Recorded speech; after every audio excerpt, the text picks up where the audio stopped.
Hello, this is RICKY, the Android guy. Hey guys, welcome to another unboxing. This one's going to be on the Samsung Galaxy camera.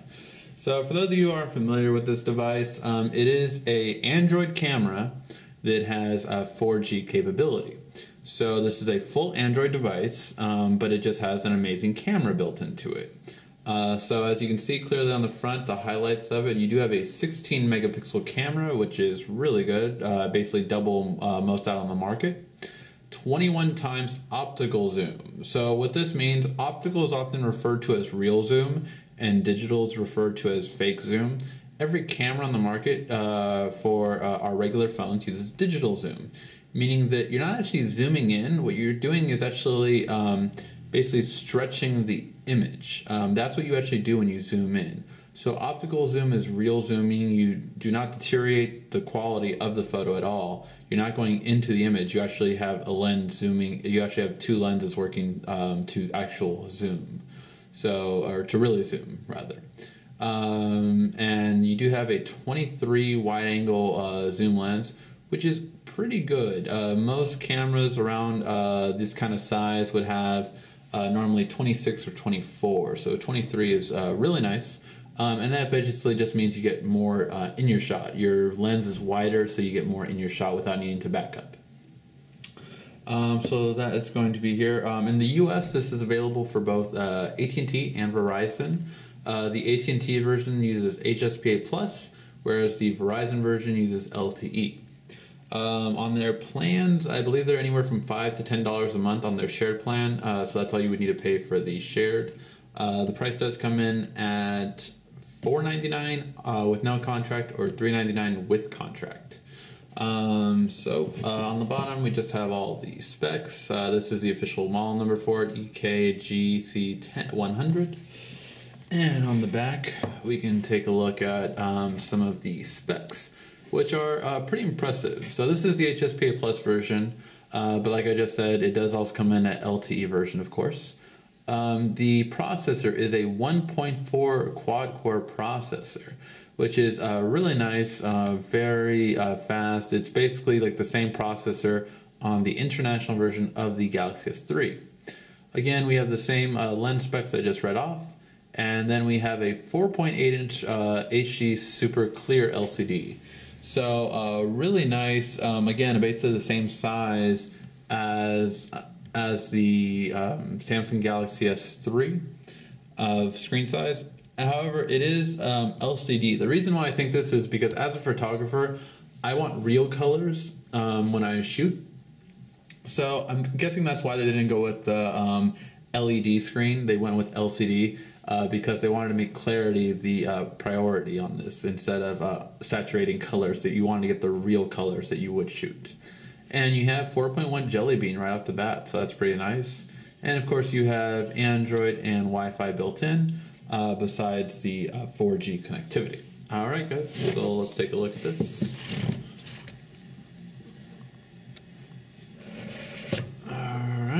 And there is the camera, as you can see. For those of you who wanted to see the millimeters, there they are, and the focal points. Alright. Used to be a photographer back in the day, so I know what you guys want to see.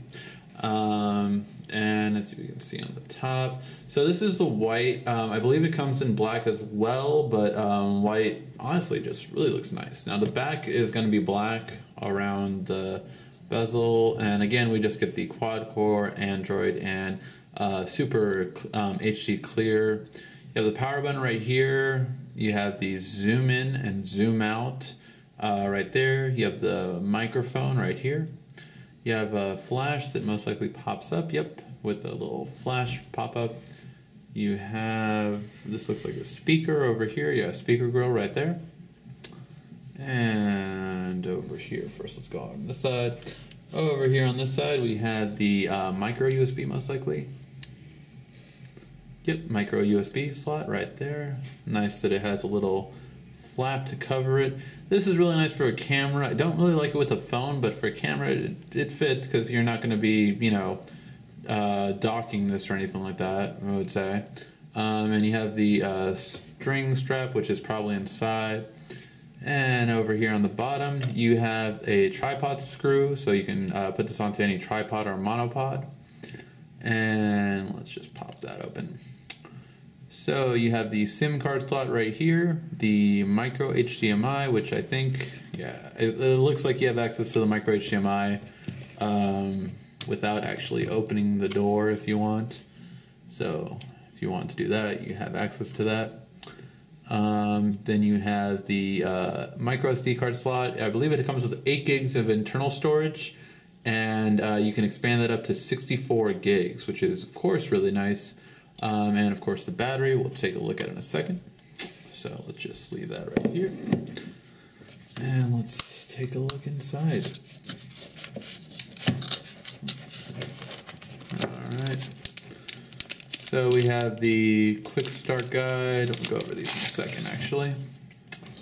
This is the thing we want. The battery.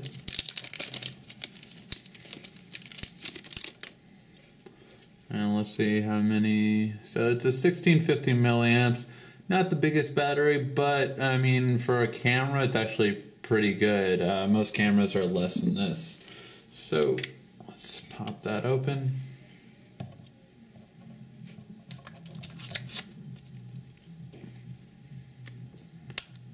Close that. And let's let it power up. Hold that down, there you go. And we'll just let that power up. Inside we have the strap, the power cable, and the USB. Just in case the lens pops up, don't want it to be on it. And so, really nice strap, and yep, the lens did pop out.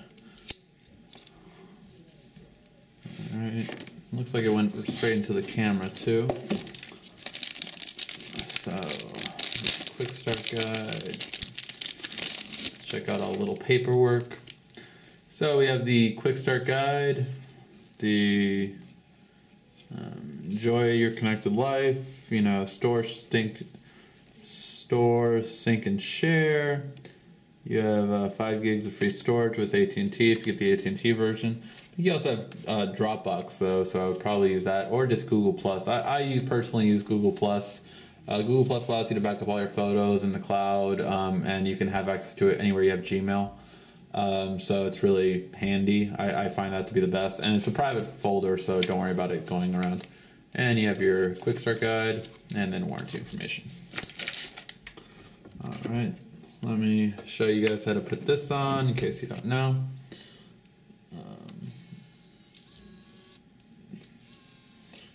So I usually put this in is just basically putting it through the right here,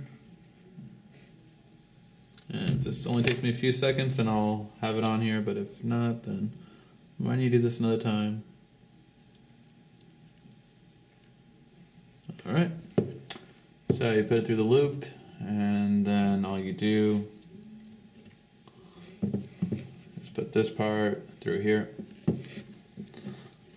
I'm showing this because honestly, when I was in cameras and I was showing people how to do this, everyone never knew how to do that. So that's how it's done. And voila. Now you have a wrist strap.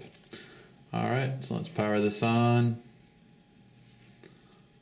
So really nice basic functions. I'll go over the camera a little bit more.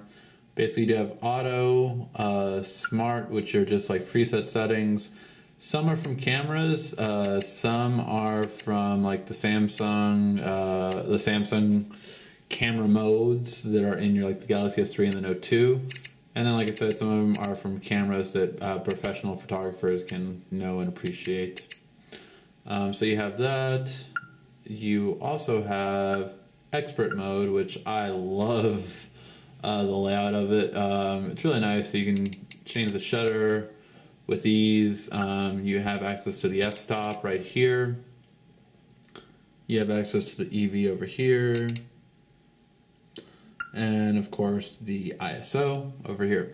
And it's nice because it explains it to you, so if you are new to this kind of stuff, you do have that step to basically explain to you what you're doing, so you just don't go into like crazy mode and start changing everything without knowing. So really nice that they have that. You have manual, you have program, aperture priority, shutter priority, all those fun things. Oops. And video, I guess even manual, which looks like you can change the EV there. So really nice, just that they have those 3 different modes for all types of users. And you have the camcorder, of course, taking a photo. For those of you who don't know how to focus on a regular camera, you can always just do a half click, just hold it halfway down, and it will focus. Or I'm sure you can also do a touch to focus. So those are the 2 ways of doing that. I'll go through a full tutorial on that. So when you push home, I'm guessing you go to the Android. Yes, so you go to the Android interface on here. And as you can see, really quick moving. And you do have Android 4.1 on here, and it moves really quick. No complaints at all about that. You should even have like things like Google Now. So yeah, you have full access to Android just like you normally would on any phone or tablet, which is really nice. And if you go to apps, you can see you have all the apps you could want. And then sorry, just wanted to see how much internal storage was there in there for you guys. Let me go to settings, and we'll go, oh, that's nice. You even have blocking mode. You can change the display, but let me just see the built-in storage for you guys.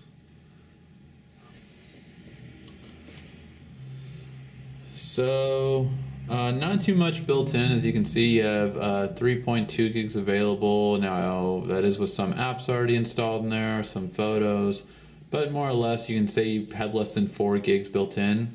So you would want to get a micro SD card, which, I mean, if you're a photographer or any kind of camera person, you get a memory card when you buy a camera. Really nice though. I really like the design. Very easy for the pop-up flash. Really nice. So we'll be doing a couple walkthroughs on this and answering all your questions. Alright guys, this was the Samsung Galaxy camera unboxing and first impression. If you have any questions, feel free to ask. This has been RSCKY, the Android Guy.